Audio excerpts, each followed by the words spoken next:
అసలు వాల్మీకి అయిన తర్వాత ఆయన పోయేవాడు కాదు, అవ్వకముందు కూడా పోయేవాడు కాదు. అందు గురించి మీరు ఇలా నిర్ణయించడానికి దేన్ని కొలమానంగా తీసుకుంటున్నారు?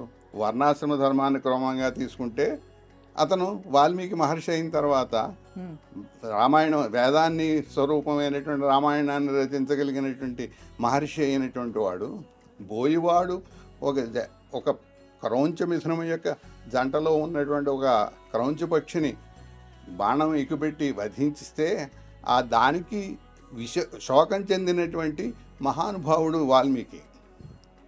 అందువల్ల కదా రామాయణం వచ్చింది. శోకం వల్ల శ్లోకం వచ్చింది, శోకం నుంచి శ్లోకం వచ్చింది. మరి అటువంటి వాడు బోయివాడు ఎలా అవుతాడు? బోయివాడు చేసిన పనికి వేదన చెంది వేద స్వరూపమైనటువంటి రామాయణాన్ని రచించినటువంటి వాడు బోయివాడు ఎలా అవుతాడు?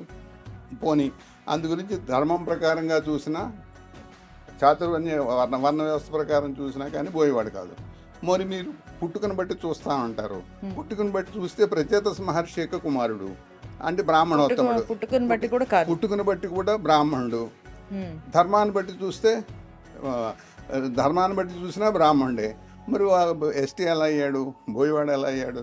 అందు గురించి బోయివాడు అనేటువంటి మాట కరెక్ట్ కాదు.